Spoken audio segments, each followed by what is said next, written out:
Start streaming. Welcome to the Safing live stream. Welcome back.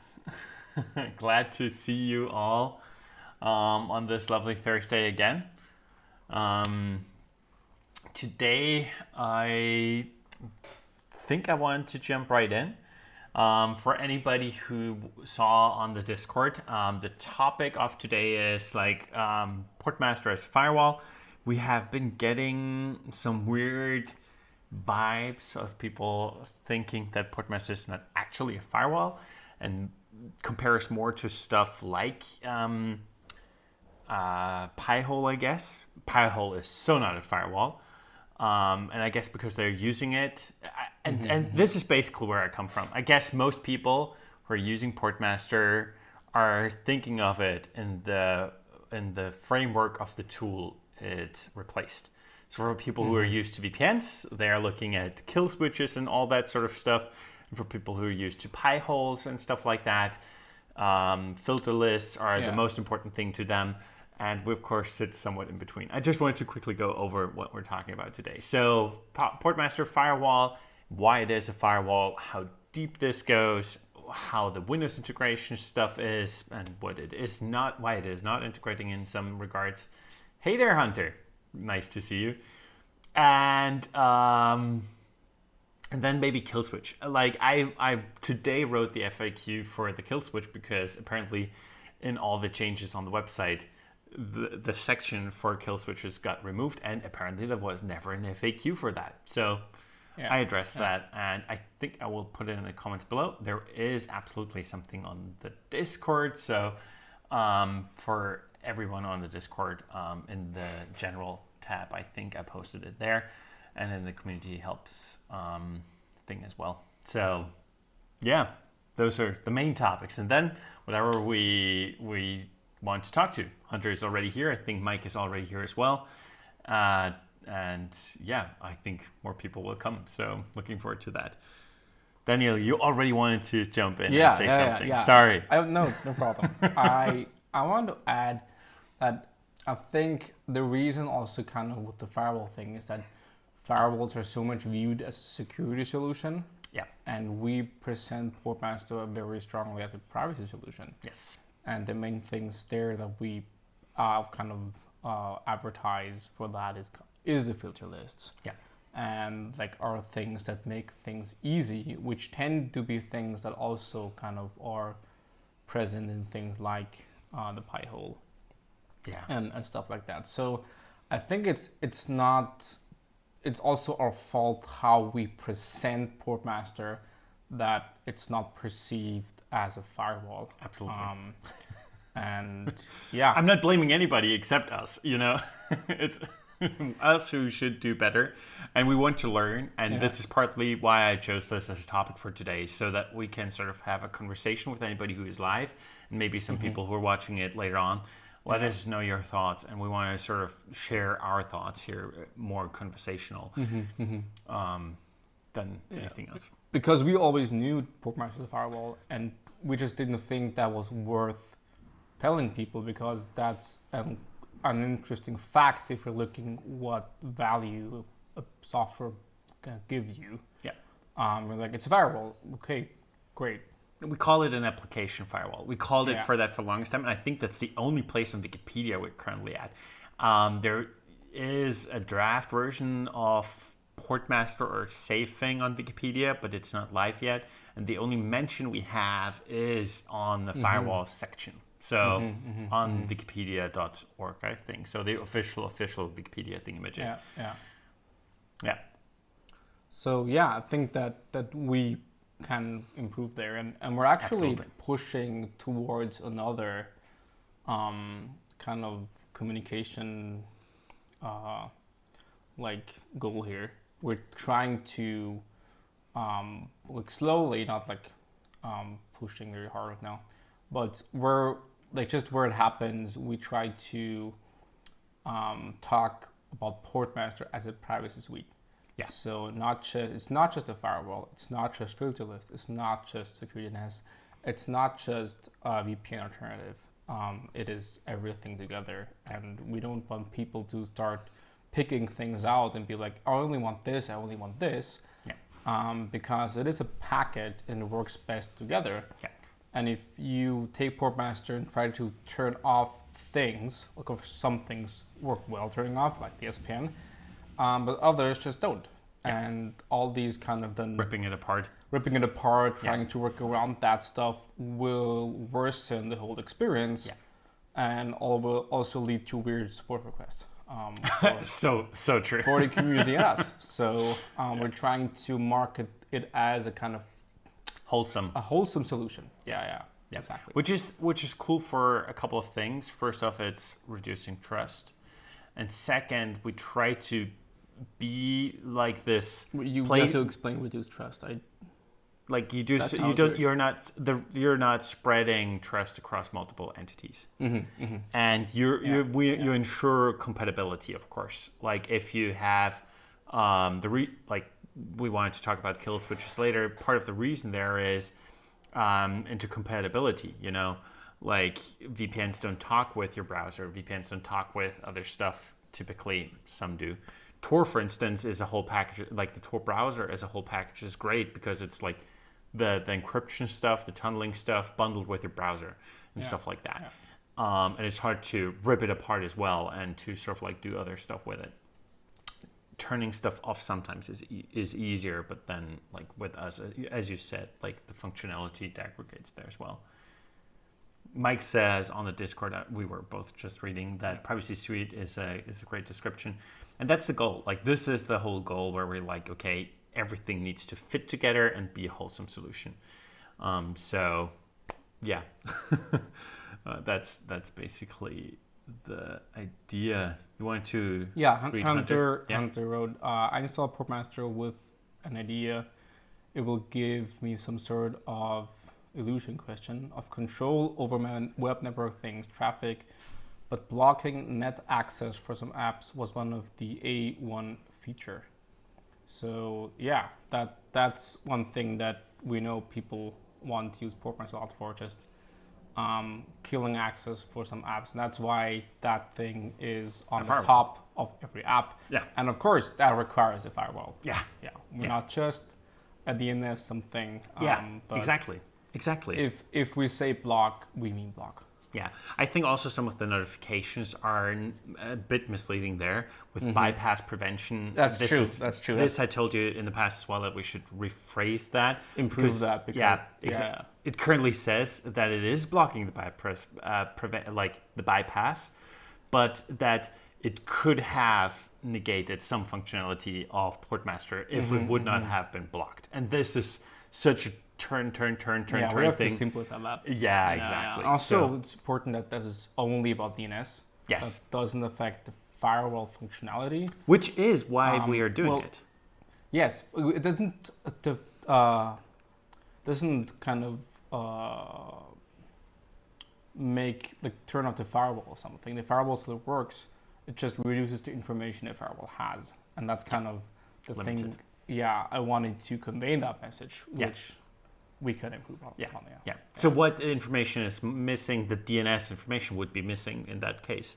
So you would see the DNS request going out, but then what it resolved to and stuff like that, that all would be missing. So you would only see basically a connection going out to an IP address with without any other information. You can block that connection, of course, with any firewall, but the cool thing about Portmaster is that it does all this matching. It tells you more information about this connection. It's not just like with a network firewall where you only see which device is connecting to what domain maybe, or to what IP address and stuff like that. It also tells you the application as well because it's on the device. So people who want to move Portmaster away from the device, I think understand that it's a firewall, but misunderstand the power with all the information that's on device. And people who want to sort of get rid of the DNS, I think don't see the value in having all that information inside Portmaster, and everything is local. So you are in full control of all of that. Yeah. So it's not an illusion or something that Hunter was suggesting. It's everything is there and you're in control. And this is sort of this is the goal for Portmaster. I think we're a little bit on top of each other. Yeah. Do you want to basically continue with why Portmaster is a firewall or that. Yeah, exactly. Okay, sure. Portmaster has on both Linux and Windows is like integrated in with the operating system. On Linux, we use something called the netfilter queue. So there's an interface in the firewall that will just send us all the packets that go out or in of the device, and we can look at all these packets and then send some information back what to do with these packets. And then in order to keep it speedy, we kind of add marks to connections and be like, okay, thanks firewall, that connection you can just let through because that's okay. So we don't have to put all the data through Portmaster because that would slow things down a lot. And pretty similar on Windows, where Windows doesn't have such a neat interface, so we'd have to build it our own. So we kind of have this pretty much the same thing on Windows, but it's in the form of a kernel driver.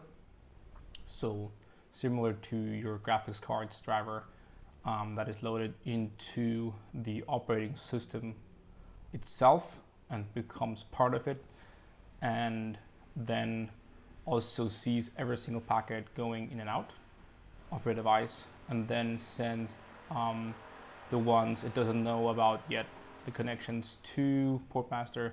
Portmaster can look at the packet, decide what to do with it, and then send back the decision, and then this driver, the kernel extension we call it, then acts accordingly. So it is a kernel extension. It is a kernel extension. Yeah. Because you said we call it. Some of the stuff you said sounded a little bit confusing and misleading. Windows, we built a kernel extension. Yeah. It is a driver-ish situation. It's a kext. Yeah, it's the same thing. It's just Windows actually prefers the word driver. Yeah, but for people, Mac OS kernel extension, which are now deprecated, replaced by other weird things. Linux, I think also calls it kernel extensions. So it tells you more of where it lives. It's pretty much the same thing, but yeah. So we prefer kernel extension because it's a clearer description, because a driver is mostly something that adds hardware support to your operating system. Yeah. That's what drivers are normally referred to, but in our case, it's a software thing for software. So we just call it a kernel extension because that just makes it easier. Which, of course, some people have been asking or were saying about stuff like others don't do this because of expensive certificates. We use those expensive certificates, which we purchase and use to sign all of that stuff. So you're free to like compile everything yourself. Yeah. And buy the license key yourself. Yeah, buy your yourself. $300 certificate yourself and sign it in order that your Windows will actually load it, because it just won't if you don't. Yeah, for $300, that's a cheap one, you know. Yeah, like you have to look around. Like it's not like the Windows advertised ones are much more expensive than this. So yeah, don't know if that changed, but yeah. So Portmaster is a firewall. It sees every single packet going in or out of your device. One thing to add here: currently, Portmaster does not yet look at packets that go through your device. That means things like routers, or things like, and that's sometimes the case depending on how it's done with virtual machines, where virtual machines may be configured in a way where their traffic goes through your host, and thus Portmaster won't see these packets. And you're saying does not look at and won't see. Just again, we need to be a little bit clearer. It is not that we can't, it is that we aren't. We chose not to do this at the moment because it would complicate stuff more. And the use case for this for a regular user is super limited. There are like professional settings where VMs are super important, where Docker is super important. Yeah. We use Docker, we use VMs on a daily basis. But it is, I just want to clarify, because the way you phrase it makes it sound like we are not capable of doing so. Yeah. And this is typically, and this is exactly what we want to debunk a little bit today, that a couple of people have gotten the idea in their head that there are things that Portmaster cannot do.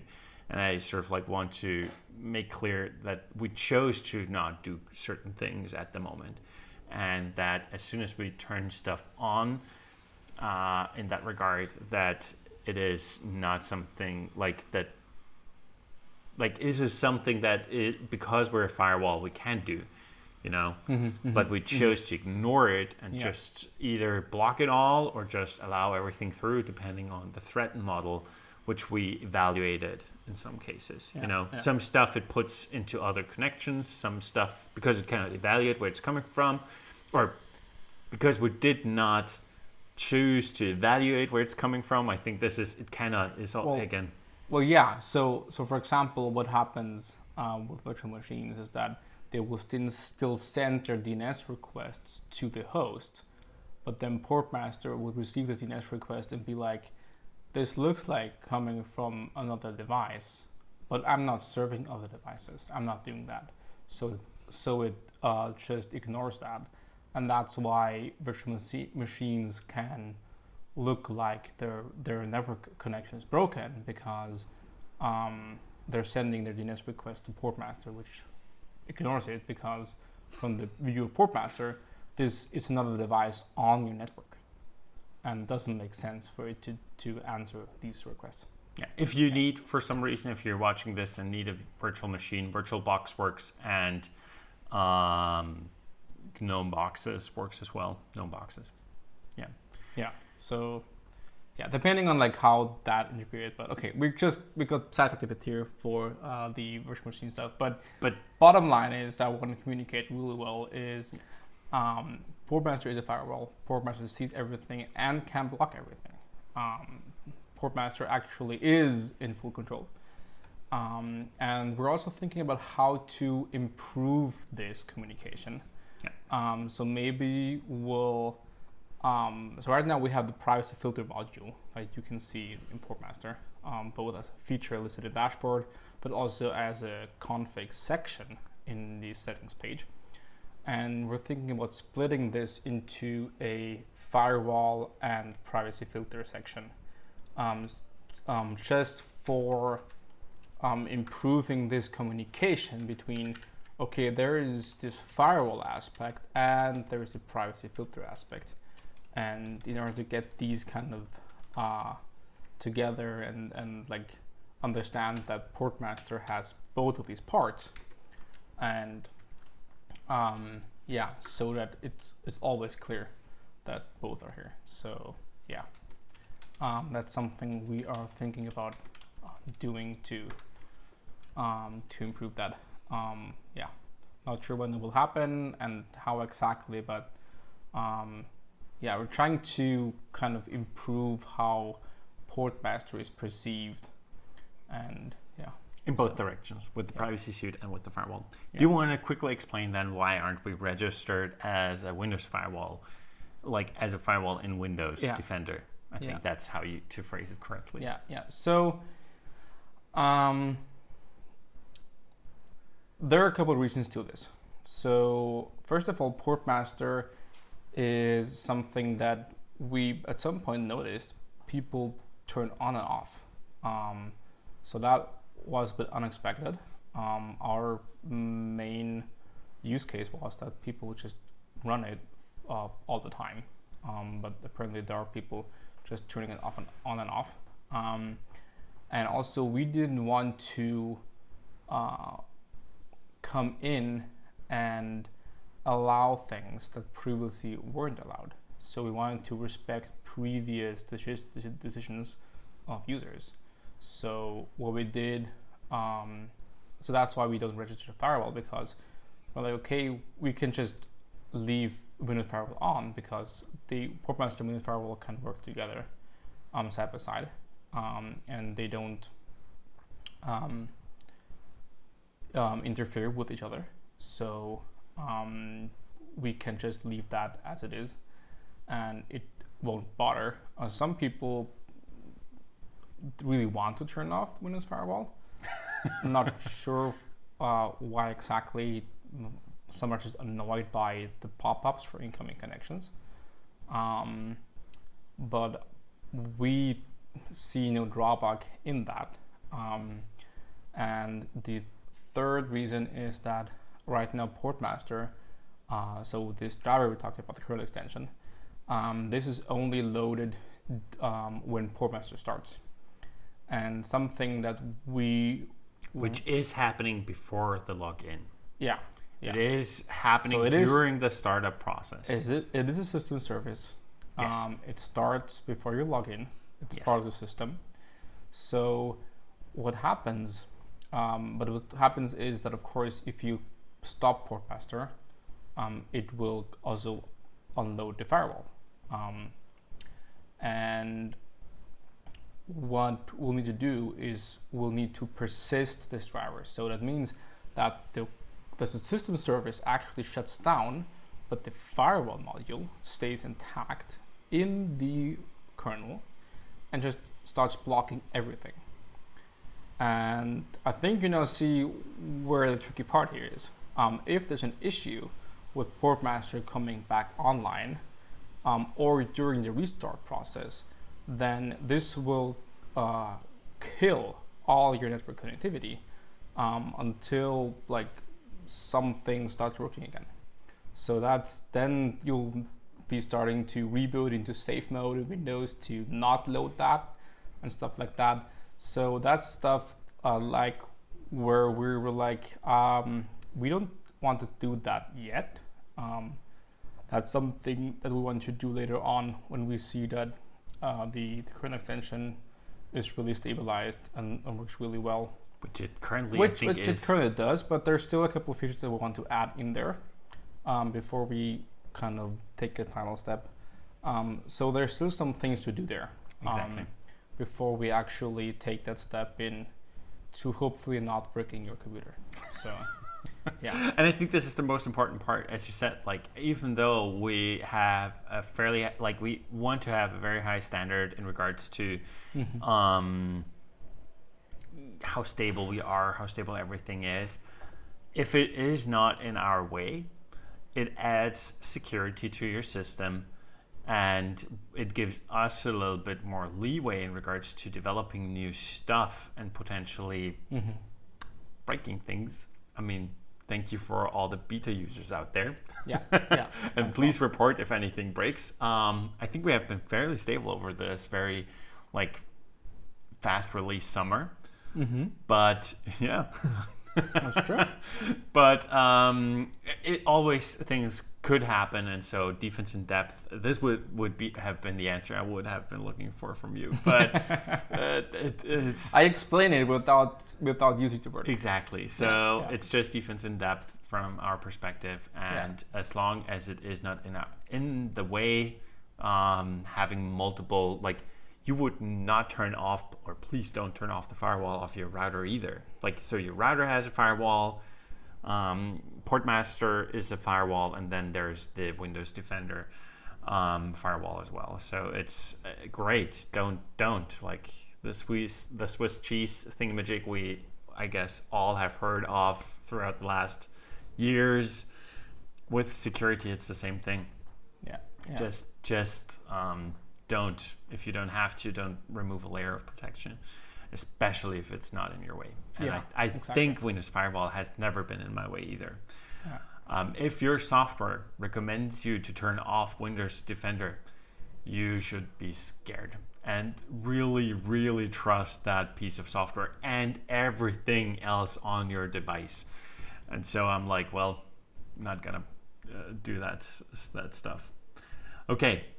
So Hunter wrote, and welcome Innovator Dev. I answered in the chat as well, but we will figure it out. Are you reading? Yeah, Hunter says, one time I got an error on a cloud gaming app I was using. No interconnection, I believe. After disabling Portmaster, it was probably working fine again. Probably one of the few times Portmaster messed up with a Specific app. With a peaceful app? Yeah. Yeah, peaceful app. Yeah. So...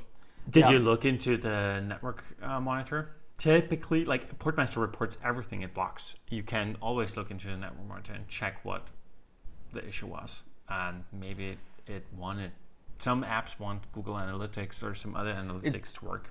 And that could be the thing. Also, games often have analytics that, like, depending on like how well or not it's implemented, it will just fail if it can access that. So kudos to all these developers that depend on Google Analytics being online for their gamers. I'm not sure if that's part of the plan, but well, Google is never down, is it? It is. not like Amazon or Facebook. Yeah. So, but also what could happen is that like games spawn a different process that has a weird name that has to connect somewhere. So yeah, just click around the recent connections to see what's going on there. So I think you can now also the network, like the list of apps you have on the left side, you can sort that, I think, by recent activity, and then like quickly see like what is connecting to where and check if there are blocked connections. And much requested, you can sort it alphabetically as well. Yeah, and also there's that dashboard has a recently blocked section. You can look there too. Yeah. So check anything that's there to resolve that. Yeah. In a way that Def was asking in regards to an ETA for, I don't know what you mean by beta profiles, import-export solution. Import-export, I know. Not sure what he means by profiles. But maybe you can enlighten us. What is the ETA? I don't know. You don't soon? Yeah. Hasn't there already been commits? It's gonna be multi-staged. So yeah. The first stage will be just settings, import and export settings, both global and apps. We finished the work on the back end. We're now working on the front end to that, so beta next week or the week after, something like that. And then next step will be to export and import whole apps, so with the fingerprints and the names, description, stuff like that, so kind of the full package. And then the third step will be to actually start synchronizing your settings with a local directory, which is a plus feature. Yeah, so that's kind of the 3 steps we're taking here, kind of to slowly iteratively go through and also break things, get feedback on things in order to improve while we're at it. Yeah, so yeah, soon. And again, like syncing against a local folder, the idea here is for you, and maybe I will write a wiki page for that as well when it happened. The idea is for you to use Nextcloud, sync thing, Google Drive if you want, or OneDrive or whatever, some other cloud, some other application which is designed to sync files, to do the actual syncing. The files themselves will have timestamps included, and I think they will always merge the new one into the older one. Yeah, it'll be conflict free. We'll find a way to just discard the older version. Just don't add stuff on 2 devices at the same time. So use at your own way. Very good. Exactly. Yeah, and otherwise I hope your syncing solution has some like history as well. So you could probably go in there and find like an older version of it and stuff like that. So much functionality we don't have to reproduce. I like using Nextcloud for stuff like that, and typically close something in between so that it can actually write to my local server and then save a copy of it. Yeah. Also, we were And Hunter was taking up my joke. Google Drive. You're watching this on YouTube. I guess you're sharing some information with Google. I'm not recommending Google Drive, just to be clear here, but it was just one of the things that came to mind. And you can use Dropbox if you want. Who knows? Yeah. We don't. I don't. Except Yeah, I think Nextcloud is. We good. don't know your threat model. You know your threat model. Exactly. And please act according to it. Yes. Don't let others guilt you into things that you don't need. Oh, that is so true. And look at your own threat model. Check if it makes sense for you. Because if privacy becomes a nuisance, you'll stop doing it. Yeah. Put an effort where it matters for you. That's the best way to go. So the sync will also mean that will be your backup, and what you can do if you set up a new port master, the first thing you do is just you go in and you set up the syncing, and it will actually import everything and replace what's already there. So it will kind of cleanly integrate new devices into the sync. So that should work well. Also kind of merging something that wasn't in there. It will automatically replace the profiles that you deleted and merge them and all that stuff. So it's supposed to work like that. We will see. We hope that's the idea. And that it's partly everything just is magically and awesome. And in testing, it already works like this. Testing what? Yeah, in testing this feature, I saw you already merging stuff. Yeah, merging profile. Yeah, but we're not yet syncing. Yeah. So that's true. That's one thing that will come with the first step. Also, that you'll be able to merge profiles. So you can be like, okay, this game has 3 executables. Just go click, merge, and you have one profile. Don't get the hopes too high. click, merge, and delete the stuff that so many people are asking for as well. Which, of course, maybe to just be clear about this is also free. We don't want to make anything and I'm so thankful that this did not come up. But some people have, I think it was TCH, not to call you out, maybe. On the YouTube live stream.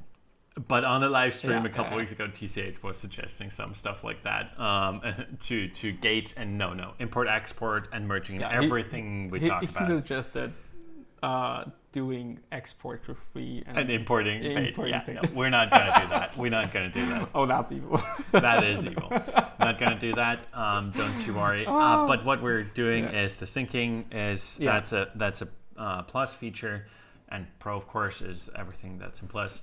And again, merging will be part of that as well. No splitting yet or stuff like that, but expect some changes for this in the future. Yeah. Sweet. Also, of course, and I think we talked about this, I don't know if it was in a contributor corner, but I think Innovative Dev, you already heard that it will be, or we talked about this on a live stream as well, that it will be an editable file. So the import and export... Really? It is not? It is a text file, but... It is a text file. They will all have checksums. Oh, okay. So the syncing can't just break something. The syncing? Yeah, sure. Yeah. But for import, export? Oh, import. Oh, you mean that? Yeah, sorry. Import, export, yes. So there will be checksums in the stuff you copy and paste. So if you import that, you'll see, okay, there was no copy paste error. So kind of as a check, if you want to edit stuff in there, you can just remove the checksum. But yeah, it will of course validate the setting before it's imported and stuff like that. But yeah, the checksums are there to safeguard against copy paste errors. Yeah. Which of course is great. And so what I wanted to say is, as a very pro advanced whatever thing, I guess it having it as you were saying a JSON. I think we're doing both. The backend has support for both JSON and YAML, because YAML is just almost weird from a technical point of side from the format, but it is a lot more human friendly. Okay. So.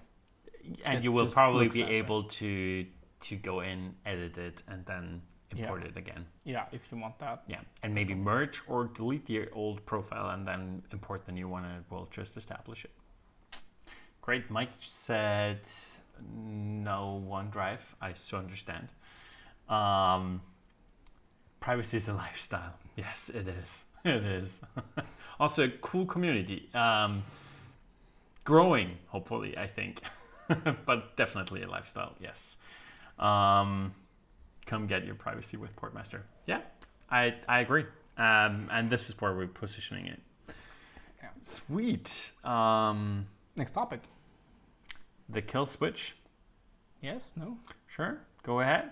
I think you read what I wrote. Probably. Yeah. Oh yeah, that thing. Yeah, I read that.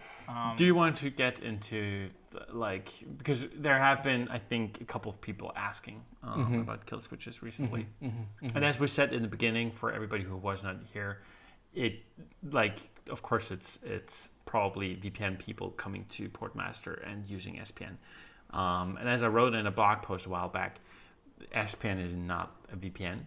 And would try to be a little bit more clear about it so that it's a little bit further, that the expectations are better, because people are unhappy if they don't see a kill switch and don't see, I don't know, a WireGuard, or don't see, I don't know, yeah. But why don't these buzzwords? Exactly, exactly, buzzwords. But why don't we need a kill switch, or how does a kill switch work? What it is used for? Let's start at the beginning. Yeah. Why was the kill switch invented anyway? Yeah. So and why does it have such a cool name? A kill switch. I think it's a cool name. You don't like kill switch? Yeah, killing us, of course. That's something like that men like, I think, by definition. But okay. Okay. So VPNs. VPNs were created to connect to networks. So the virtual private tunnel or network. The private should stand for not privacy, but not public, which means it's kind of a dumb tunnel that just passes packets from one side to the other side, and that's it. And it's part of the whole layer 3, which is IP system. So the layer 3 system has routing and all that stuff, and then kind of the VPN is just a virtual network that connects to real networks. And these real networks have routes. So this network knows that this network is behind the tunnel and the other way around. So that's how routing works. And then if you use a VPN on your device, then you connect your device to this cloud, the VPN provider, and then that would just tell your device that there's a network here that you're now connected to virtually. That's it. But that doesn't make your internet traffic go through the VPN. That doesn't get happen. The VPN software or configuration needs to configure your device to use this VPN connection as the default route. So it just tells your device every network that's not immediately attached to you, or you don't have a more specific route to know where it is, just send it along this way, because that's where everything goes that you don't know where it goes. So the VPN software or configuration needs to set the VPN tunnel as the default route. And then everything goes through there. Happy life, great. But if that VPN connection dies, that means that the operating system will see, oh, that VPN connection is now offline. The adapter is now offline. And it's like, okay, well, so I can't have a default route for an offline network. That doesn't work. And your operating system, helpful as it is ever, just switches the default route back to the previous one, which is your normal interconnection. So it switches there, and all your connections, whoop, just go out there. It doesn't like matter for like IP addresses, just everything whoops goes out there. Without like depending on the protocol, without even reconnecting, it just sends all the packets there, like no matter what happened. UDP. UDP is the most prominent here. Send them out there and just don't care. And that means you have especially with UDP, you have an instant leak. And because that's just how the network works, because the network tries to be available, it tries to be working at all times. Which is technically a good thing. Which is exactly what VPNs and network, how it's built and what the goal of the network is. The goal of VPNs, the basic technology is availability. It is making another network available to you. It's not about protecting privacy at all. Yeah. So when VPN companies started kind of bending this technology to their will in order to provide privacy to people, they had a problem. The problem was that, of course, as soon as your super private VPN connection dies, all your traffic will just instantly whoop go out the open internet. And that's where they're like, okay, we need a kill switch. So they're selling a deficiency in the technology as a feature, which is weird, but works great. No, and it is a feature for privacy people. It is, yeah. It is so, a feature. Of course, it is a feature that handles a deficiency in the technology they're using. Yeah. So what the kill switch does, the kill switch just looks at the network adapter that belongs to your VPN. And as soon as it goes offline, it just shields up and just blocks everything. That's why I call it I think on a Discord I called it a dumb firewall. Yeah, it's a dumb firewall. Because it only knows one thing, and it has one trigger, and then it does one thing, and that's all it does. A two mode is allow everything, block everything. Yeah. That's so it's not technically a proper firewall, but it is. I think kill switch is a great name for it. It is. As I said, the name is a switch. It has sticky. 2 nodes. Exactly, and it's sticky as well. Yeah. But it is a process. It is a process that needs to be looking. It's not triggered. Exactly. It needs to keep looking. So that's the reason why you need to enable and disable it as well. Yeah. Because it is a process that needs to be looking. Yeah. So it's also kind of a race condition there, depending on the implementation, that between the operating system switching the default route and the kill switch detecting that this happened, packets could go out. So that's also depending on how it's implemented and so on. But that's an important thing to look out for. And that's why kill switches were invented, and that's how they work. So let's now, with this in mind, go to the SPN and look how SPN works. So of course, with Portmaster on the client, we already have a full firewall that knows everything that's going on. And how SPN works is not just a dumb tunnel that just forwards packets without care, no matter what they are and where they're going to. Yeah. But it looks at each in the connection. Yeah. So the connection actually first hits the firewall. Yeah. And the firewall decides, okay, does this connection, where does it go? Is it the local network or myself or the internet? Is it the internet? Great. So which app does it belong to? This app, good. Should we use SPN for it? Is there a rule for this somewhere? Great, we should use the SPN for it. And then it reroutes that connection internally back to the entrance of the SPN, which is just a local port, that the firewall then redirects it locally to the entrance of the SPN, and the connection is what is technically called terminated there, which just means that it ends. So layer 3 and 4 IP and TCP, UDP and stuff actually ends locally, and we only take the data from OZ layer 5 and up, which is the actual data you want to transfer, including any encryption like TLS in case of HTTPS. So we take that, only that, and then we ship that around the SPN, wherever it goes. Quick question here, or quick edit here. We break it down even further. So this data, because we have the data like this, it is broken down, and each package, so one picture, which typically would get sent differently, we can break it down in different packet sizes. Yeah, we wrap them all in onion encryption, and this is how we transport it through. Yeah. Just to quickly add it, okay. Because we had that question a couple days ago as well, where somebody was like, so, wait, what? You're splitting, you're doing package splitting and stuff like that. Yeah, no, there's no package splitting itself. We just see a raw stream of data. Exactly, and we just packet it ourselves. Yeah, and we have our own system, like in how big the chunks are.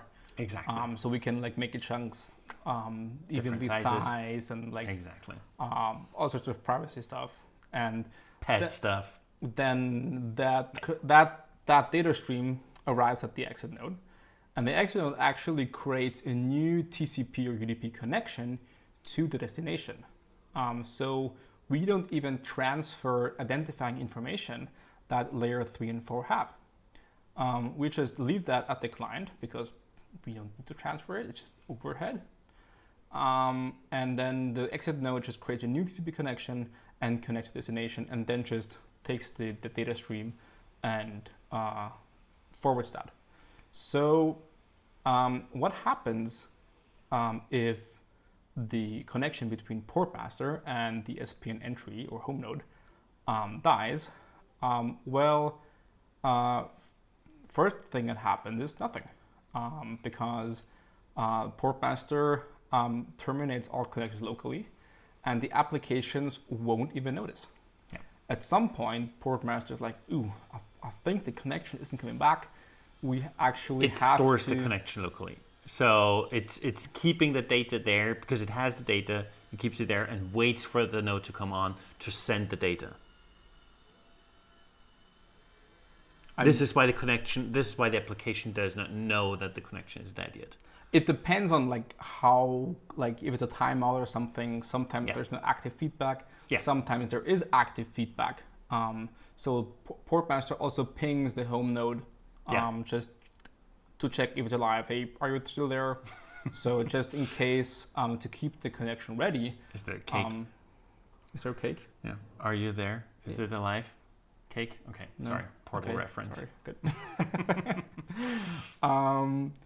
So it at some point it realizes, okay, the connection's actually gone, and then it closes the connections to the applications, and then the applications know, oh, there's something missing. But at no point will the operating system just like go, oh, reroute, whoop, back to the open internet, because portmaster is always there and decides, oh, there's a new connection. Where does it go? And then, of course, if applications get disconnected, they will just retry their connection. And then portmaster will be like, oh, there's a new connection. Oh, go through the SPN. And then, oops, oh, I'm not connected at the moment. Let's just hold this connection and wait until SPN is connected. And then we can start doing this again. So it will kind of hold all connections, kind of or block them depending. And then as soon as the SPN is, portmaster is connected again to the SPN, all data can start flowing again. So portmaster is in full control of all these connections, and just there is no possibility for them to leak because the operating system isn't even in charge of routing these connections. So there's absolutely no chance when SPN is enabled for connections to kind of bypass that. And not to say like whatever. Sometimes then we get asked, what about if Windows decides to sort of like mingle with all of this? You know, what if Windows gets malicious and starts killing the core or something, like portmaster core? What then? If Windows kills Portmaster Core. If Windows kills Portmaster Core or Portmaster Core has an error and it's just like it hangs up, what will the user see and what will happen to the connection? You're on Windows, Core dies. What happens? On Windows, if the core dies. Yeah. So I think two things happen. I don't want to put you too much on the spot Okay. here. The notifier is still running. the notifier will display a red icon. Yeah, so it will get And notified. It depends on what is killed exactly, because there are different layers. So we have Portmaster, yeah. we have the Windows service. Yeah. Then we have Portmaster Start, Yeah. which is a thin wrapper to select the correct version and then start the actual core. So if the core is killed, Start will just restart the core immediately. If Start dies, I think the core will die with it, and then the service will start. The system service will start again, which will start core again. And what would happen to the connection during that? Or during what process? An active connection, an UDP connection. Well, in that case, if that this is actually killed, then this is the same as Portmaster shutting down, which means that the firewall will unload, but also Windows will unload the driver because it's attached to the process, which means it will normally shut down and it will kind of remove SPN and the firewall. Okay. And then, well, that's it. So if There we go. Start dies, If Start dies, then Portmaster, the system service will start again. With the and start nothing code. will be leaked in between. No, in this case we will leak. In this case, we will Yeah. leak. But that doesn't happen. And the notifier Okay. will let you know that it happened. Well, notifier it will will turn be red. so quick that you won't notice. But there could be a leak. Yes, in that case, there could be a leak. Yeah, In that case, there if the could be. core actually dies, there could be a leak because the core also unloads the firewall from the system. That's what I said before in the beginning when we're talking about Windows and the firewall, where we're not yet at the point where we'll kind of persist that, and it will kind of brick your device while Portmaster is coming back online. Yeah. So that's a step we still have to take.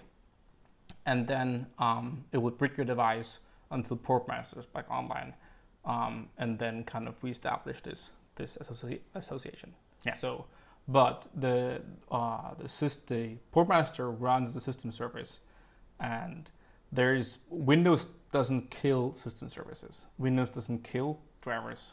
Has your Windows ever killed your graphics driver? I don't think so. You would have noticed. You would have. Yeah.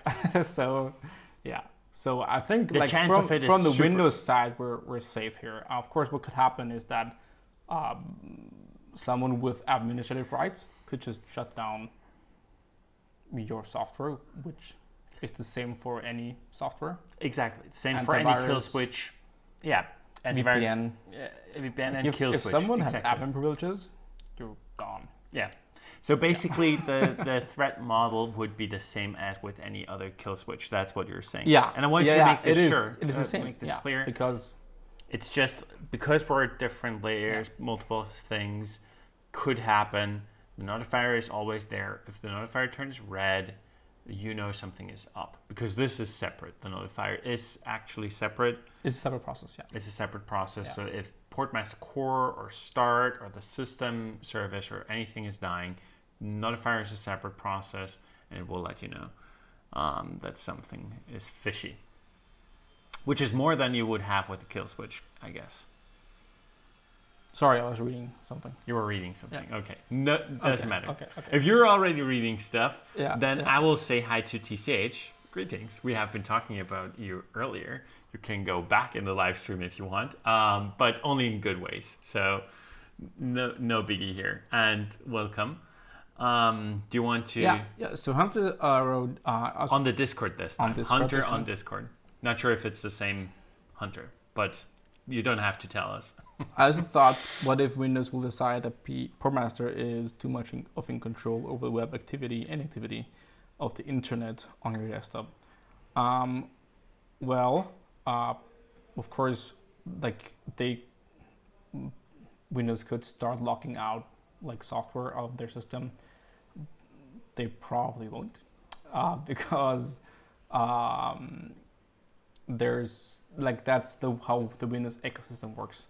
That you have all these external tools in there, and Windows is very stable in that regard. Not like macOS. Yeah, so this API has been pretty much the same for the last 20 years, I think now. Yeah. So it started with started with Windows XP, and I think we were compatible with Windows 7 for the longest time. We had to increase that to Windows 8, I think, some time ago. Really? I think the wiki still says Windows 7. Okay. Like with a service pack, you need to have a service pack installed. With a service pack, of course. Yeah. But yeah, I'm not 100% sure on the current state of that. But yeah, these APIs are really old and Windows is really stable on that.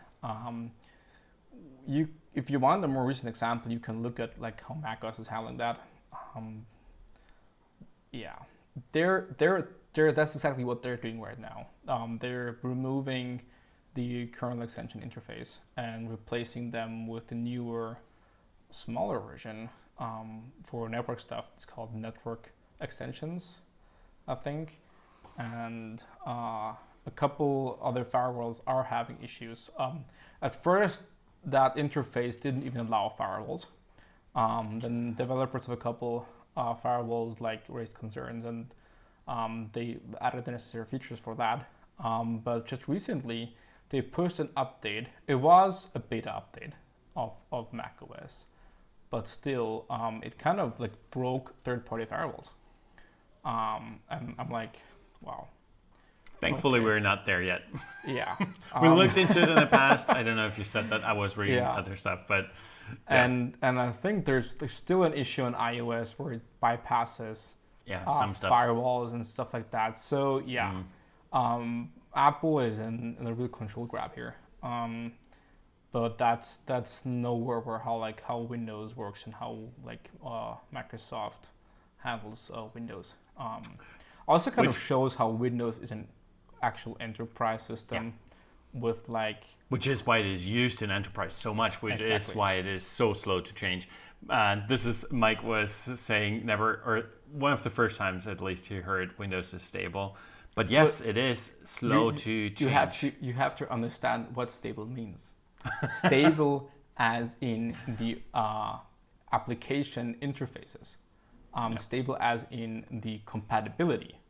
Not necessarily stable as in doesn't die. That's also the main definition we use for Portmaster. Stable is that it's backwards compatible and it doesn't. Of course, it also we really invest into it not pushing broken versions to there. Of course, that's why we have the beta release channel with all our wonderful beta testers who help us find bugs in new features. But Thank you. Stable means it will continue to work, as in the API and things. Yeah. So. Yeah. But in that regard, Microsoft is really stable. Their documentation sometimes is really weird or lacking. That's an issue, of course, but at least they take the errors with them. They don't fix them. So if you've solved it once, it'll continue to work. So your workaround will continue to work around the same issues. The workaround will continue to work. Okay, well then. Just to quickly, because we're almost at 4:00. That's true. Yeah, so for everybody, we're wrapping up, but I wanted to quickly jump because Hunter was saying he was interested in Pop OS. Give it a try. I think Linux comes up quite often on here because we have, I guess, a lot of people who are running on Linux. Nick has probably something to do with it as well. Probably. But Yeah, so Pop! OS. I'm currently on Pop! OS. You have been on Pop! OS for a long time. Yeah. It is very stable. I like it. They I switched used to to be an LTS release. Yes, exactly, So- which of course makes stuff stable. But I did not like the look. So I started messing around with theming and stuff, which is cool, I guess. But of course, it can break stuff. But don't be afraid. Maybe look into how you can sort of like take your home folder from one distro to the next. And if you have that figured out, start looking around for other distros. I can warmly recommend Fedora as well, but also Pop! OS. I don't care for Linux Mint a lot, but also because I like GNOME, because I like Mac OS.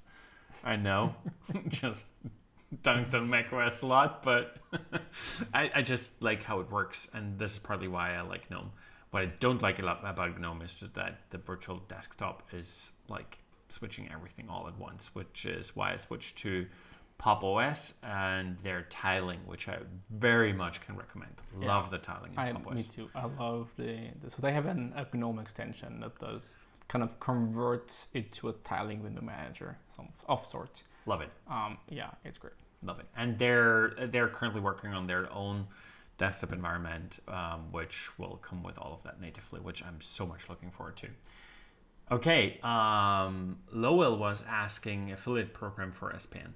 We have been asked this a lot, affiliate program. You're not the first one to ask us. Currently, there are, I guess, 2-ish things why we're not doing it.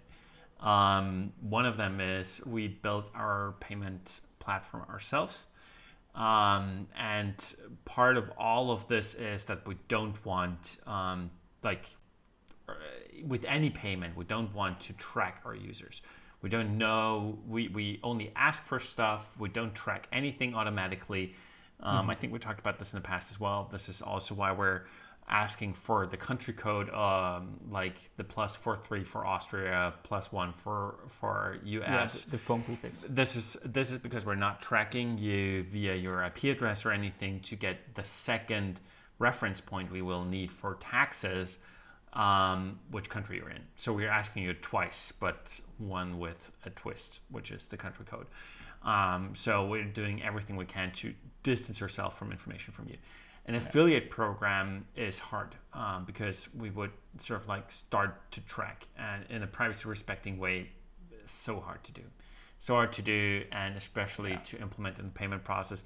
We might be doing something with coupon codes in the future. It will probably not include SPN. And this is the second reason. It would only be Portmaster Plus. And the second reason is SPN actually is, like, I know that VPNs are heavily discounted all the time, but that's sort of because they're very cheap to run and cheap to, like, there's no development cost at all. Like, they're just taking stuff others have built and just slapping on a server and then selling it to you. With us, we're still in a lot of development. There is a lot of work going into it. We also have to manage the network differently because you're using multiple nodes at the same time. It's not just like with the VPN where you can just switch your one node, or some VPNs offer, I know, like that you can go through another node and stuff, but it's very much less complex than what Portmaster does, and so on. So there is, like, I know a lot of people are saying how high margins are on VPNs. SPN is not a high margin stuff. We are premium. We know that we charge a lot, but still there is not, like, it's not because we have lots of money that we make with SPN. We make more money with Portmaster Plus at the, it's only 40 euros. But like percentage wise, of course, because Portmaster Plus is software. Per plan perspective. Exactly. Yeah. Exactly. Yeah. Portmaster Plus, we could discount more, and the affiliate program there could make sense. The reason why we're not doing Portmaster Plus cheaper is because it is like there is work involved as well. If people are paying for something, they're expecting quicker responses, and so I expect more. Like, we need more people for that. Yeah, we need to grow to sustain that development. Exactly. Yeah. Exactly. So it is paying for the software development, of course, and it is paying, but like on our cost with each cell, and I think this is how we should phrase it. Our cost with each cell does not increase, not as much, because the support tickets, thankfully, are very low per cell of Portmaster Plus. But so SPN affiliates will not happen anytime soon. Maybe a coupon for Portmaster Plus next year when we might migrate away from to a different. Yeah, we need to figure things out. Yeah. Also, the pricing is really important because it creates incentives on our side. Yes, that is true as well. This was with the blog post. If if Portmaster Plus is really, really cheap, then we're like, okay, we'll rather invest everything in things where the money comes from. So we'll just invest in SPN, and that's what kind of happened also first half of the year a lot, where we primarily invested in SPN because that's where the money came from. Yeah. And it was for us kind of just for planning and how we think about things really good to introduce Portmaster Plus. Yeah. Because that made us think different about features that weren't SPN specific. Yeah. And just regard stuff like just Portmaster. Things like looking at bandwidth, things like import-export. So that stuff, that we're developing that because we also now have the incentive to make Portmaster Plus a great product. Yeah. So we always have the free version. We love our free users. Yeah. But our focus is where the money comes from, because we need to pay our bills, and we want to grow because we want to get bigger. We want to bring more privacy to everyone. Yeah. And that just has high cost, because the most expensive thing, of course, is people. Yeah. And I think it's very telling that sometimes people are asking for a free trial of like SPN or Portmaster Plus, and I'm like, mate, you're not seeing that Portmaster free is the free trial, and if you don't see that, then you don't see that would pay for this as well, the effort that went into this. And if you're not seeing this, if the added value is too little, then people jump ship again. And we saw this, and people were saying, well, what am I paying for? And some have been very kind and understanding and say, well, I see that the SPN is only one part of what I'm paying for, and I'm paying for Portmaster as well. But that's the minority. And thank you for all those people. I think a couple of weeks ago, or we sometimes get very kind emails of people who are saying just that, where they're like, I'm supporting you as much as I can because I love what you're doing, and I want you to be able to do it for more people, and I want to help that and facilitate that. But it's the minority of people, and so we wanted to also build a good package and a great product, which I think with Portmaster Plus we are. And tell us if you don't think so. Of course, everybody wants everything for free, but what we try to do is thread the needle, having all privacy stuff free, and then have convenience features in Plus, which makes the incentive for Portmaster, developing Portmaster as an overall thing, better. And then Pro, of course, includes SPN, which we also have cool ideas for the future. But today we talked a lot about Portmaster. More on that later. More on that later, exactly. Hunter said one last thing, and then I think that's that. Yeah. It is stable from the... So Hunter on Discord said from the point that the big... point of being the big brother? Wait, what? Not sure what you said. I think it's relating to Windows being stable. Okay. Yeah. And then thanks Fedora is for me, I understand, but still so many possibilities. Other distros, Arch after all. I started with Manjaro. Love Manjaro as well. Give it a try. But Arch that's the bleeding edge. You know, that I went to LTS, which is on the dull end of the blade. Arch is on the bleeding edge, and Fedora is on the edge, but it's not bleeding yet. So this is the reason why I recommended Fedora. I like it. And TCH said, what about the KDE Mac OS Big Sur theme, Raphael? I don't like KDE. I think that's it. Okay, I'll see. There's a theme called macOS Big Sur on KDE. Yeah. Okay, I didn't know. I didn't know either. Okay. But KDE sort of like is not my thing. The feel is different. The feel is so different. Yeah, it's not enough just to change colors. Exactly. Basically, when I switched to Pop OS, I told Daniel, was it today or yesterday? I'm so thankful that I dodged the bullet for Dolphin. Not to shit on Dolphin, but it's not the file manager I'm used to. I don't know what the GNOME file manager is called, but I'm so used to it. It's Nautilus. Nautilus, I'm so used to it for so long. Stuff works different in KDE, which is cool for all the KDE people. Respect them, but I just am used to the things I'm used to. And when I'm working, I want to get things done and not try to fight my operating system that much. I take weekends for changing distros. Yeah. Okay. Do you want to say something more? I have been taking over the conversation. We can wrap it up here. Okay. But just to kind of continue on what you said before is, if you like what we're doing, if you enjoy that, please subscribe, because that is what gets it going, and we need to pay our bills to be able to continue that. And we'll also think about how to better share the progress on our journey of the company in the future, and we'll probably have some updates on that within the next weeks. We'll see. But we want to get you more on board on that, actually. For sure. Yeah, so thinking about ways to do that here. Have a good one. Have a good one. Happy hunting. And see you in 2 weeks.